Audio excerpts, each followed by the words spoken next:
I know some of these wonderful people who are in government. I have worked with some of them before. I do not want to believe that the problem they have is capacity. It isn't capacity. I know some of them. They are smart people. I think they understand the country. Sometimes we get very surprised when we see the things they talk. Because we know them. We know what they can do. They are capable.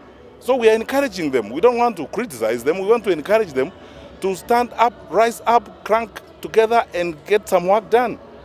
And then carry the burden, sometimes the pleasurable burden of leadership with dignity and grace.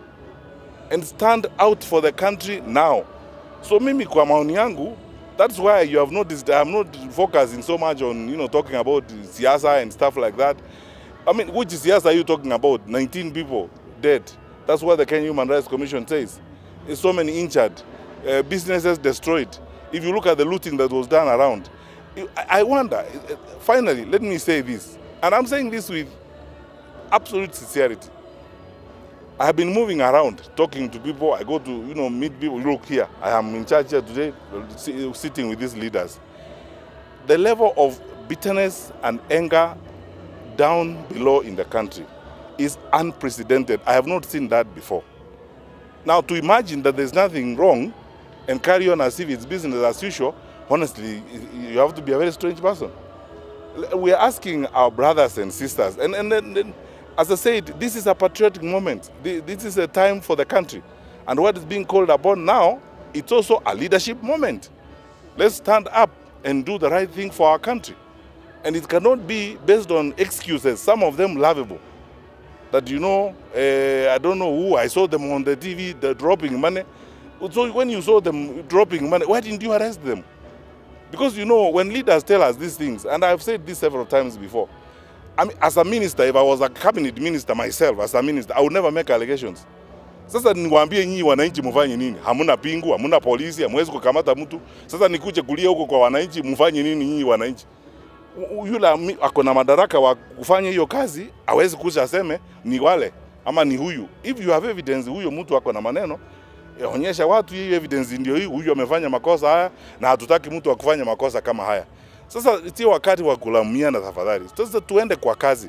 And these leaders wajue kwamba all of us, the citizens they lead, sisi tunataka kuwa support wakitafuta solutions kwa nchi yetu. Wacha sasa tuache hii maneno ya kuongea eti nini siasa nini. Elections are 26 or 25 months away. We can now spend all our time on that and the country is burning. So that is my view, and that's what I think needs to happen. Let us put all our energy now on the solutions to our country. We need a stable country, we need a progressive country, we need a country that works together, and we need a country where we can live together. Let's stop this business of now starting to drag excuses. Is one community, it came from where? Which community? I mean, we are all a community of suffering people. It's one community. We are not fine. This cycle of violence and disagreement and protest really has to come to an end. What our people and our young people particularly are seeking is that they are listened to.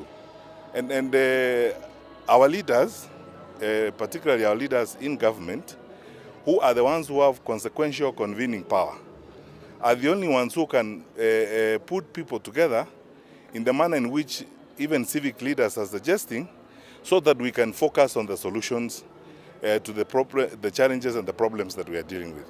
But it cannot be that, when something happens like happened last Wednesday, we now begin saying things that are very interesting. Honestly speaking, it's so difficult to even try to repeat some of the things I'm hearing.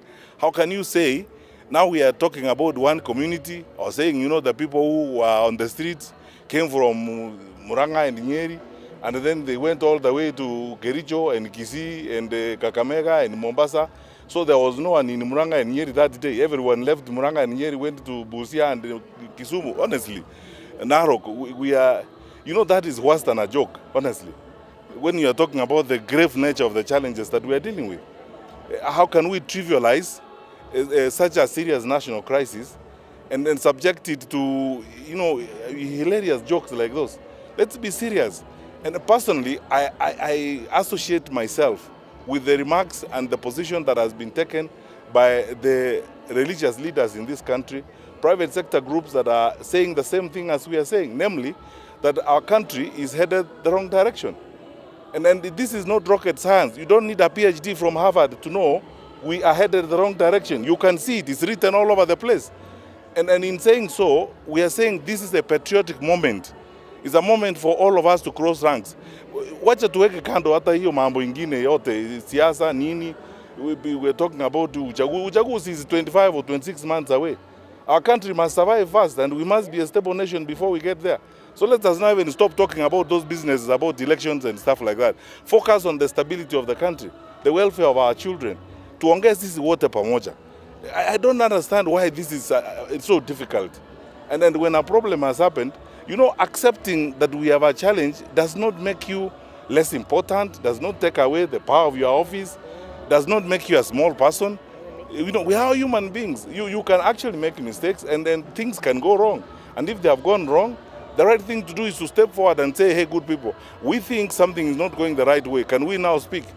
I mean, the Bible is the most quoted text, even by our leaders in government. That same Bible says, come now, let us reason together.